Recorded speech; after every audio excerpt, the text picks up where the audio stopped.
அஜித்தோட முக்கியமான இயக்குனர்கள் என்றால் அதில் அகத்தியனும் ஒரு இடத்தில் இருப்பார் என்று நமக்கு சொல்ல முடியும்.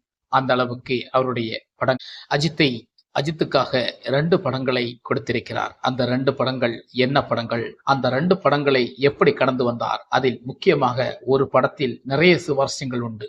அதை பற்றி தான் நம்ம இந்த வீடியோல தொடர்ந்து பேச போறோம். வாங்க வீடியோக்குள்ள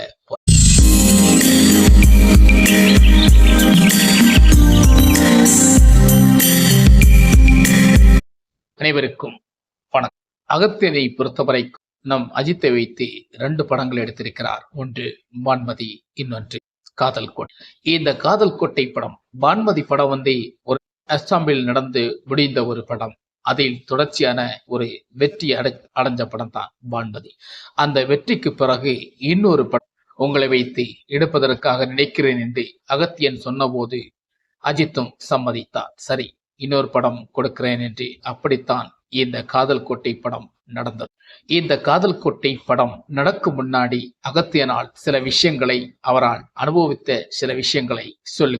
அவருடைய காலகட்டத்தில் பார்க்கும்போது இந்த காதல் கோட்டை கதையை வைத்துக் கொண்டு எத்தனை நடிகர்களிடம், எத்தனை இயக்குநர்களிடம், எத்தனை தயாரிப்பாளர்கள் நடந்து திரிஞ்சிருக்கிறார். இந்த கதையை பார்த்து முட்டாள் போல் யோசிக்கிறாய் என்று அவரை மறுதளித்தவர்கள்தான்.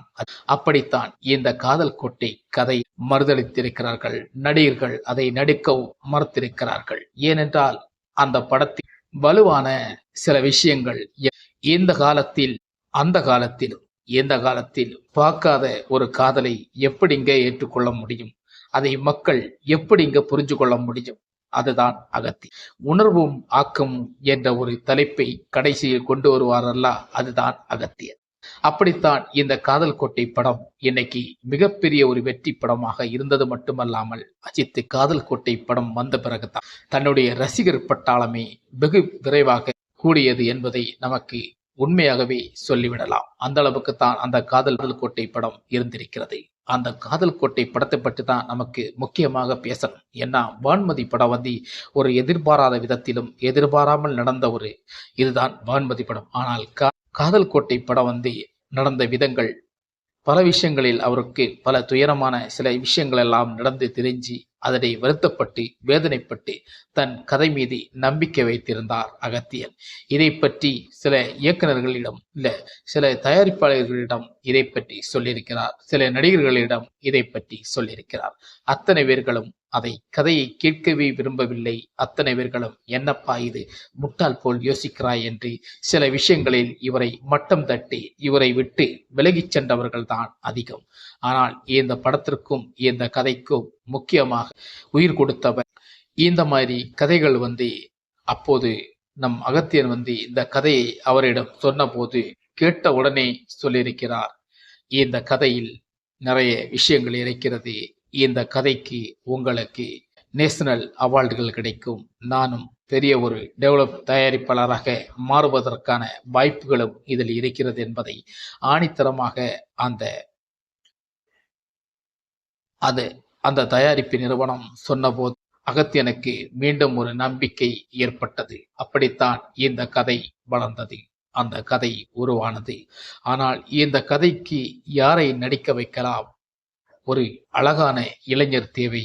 அந்த அழகான இளைஞர் அந்த காலத்தில் நமக்கு சொல்ல வேண்டும் என்று நிச்சயமாக பிரசாந்தையும் எடுத்துக்கொள்ளலாம். இருந்தாலும் இந்த கதைக்கு எனக்கு பிடிச்ச ஒரு நடிகர் என்றால் அது நம் அஜித்தை மட்டும்தான். எனக்கு அது இந்த கதையில் கொண்டு வர வேண்டும் என்பதற்கான ஒரு ஆசை இருந்தது. அவரிடம் ஏற்கனவே வான்மதி படம் எடுத்ததுனால அதை வைத்து இந்த படம் எடுக்கலாம் என்று நான் பேசினேன். அப்படி என்று அகத்தியன் சொல்கிறார். அதை பேசும்போதுதான் கதையை கேட்காமலே சொல்லிவிட்டார். அடுத்த படம் நான் உங்களுக்கு தருகிறேன், நீங்கள் கதை சொல்ல வேண்டாம் என்று அதை மறுதளித்து விட்டு படம் ஷூட்டிங்கு ஆரம்பித்து விட்டது. அதுக்கப்புறம் தான் கதையின் வலுவுகளும் ஆர்ப்பாட்டங்களும் நமக்கு தெரியும். படம் ரிலீஸ் ஆன போது மக்களின் வரவேற்பு, அந்த படத்தை எப்படி வெள்ளி விழா கொண்டாடினார்கள், எல்லாம் பட்டி தொட்டி எல்லாம் கலங்கடித்து வெள்ளி விழா கொண்டாடிய படமாக காதல் கோட்டை மாறியது.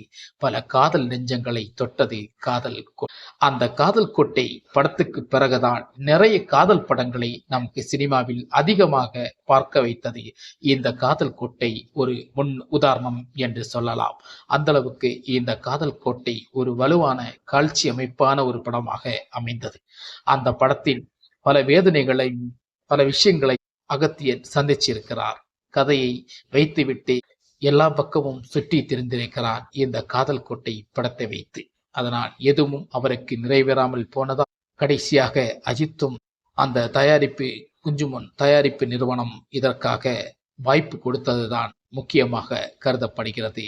இந்த வாய்ப்பு கிடைக்கவில்லை என்றால் அன்னைக்கு நான் என்னுடைய கதைகளில் சில விஷயங்களில் வழங்கி போயிருப்பேன் என்றுதான் சொல்ல முடியும். அப்படித்தான் இந்த பார்க்காத காதலை கொடுத்து மக்கள் மனதில் பெரிய ஒரு இடத்தை வைத்தது. அவரை சொன்னது போல் எனக்கு நேஷனல் அவார்டும் கிடைத்தது. அவருக்கும் நல்ல ஒரு திருப்பு முனை அமைந்தது. படமும் வெள்ளி விழா கொண்டாடியது என்பதை எனக்கு மகிழ்ச்சி அளித்தது என்று தன்னுடைய ஒரு பேட்டியில் சொல்லும்போது அதை கேட்கும்போது நமக்கு மனசு குளிருது என்றுதான் சொல்ல. அந்த அளவுக்கு இந்த காதல் கோட்டை படத்தில் பல வலுவான விஷயங்கள் இருந்திருக்கிறது என்பதை இப்போது தெரிய வருகிறது. அதை உங்களிடம் தெரியப்படுத்துவதற்காக தான் நான் இந்த விஷயத்தை உங்களிடம் சொல்லுகிறேன். இதை பற்றி நீங்க என்ன நினைக்கிறேன்னு எனக்கு தெரியல. ஆனா இதை பற்றி நீங்க என்ன நினைச்சாலும் நம்ம கமெண்ட்ல சொல்லுங்க. மீண்டும் சந்திப்போம். வணக்கம்.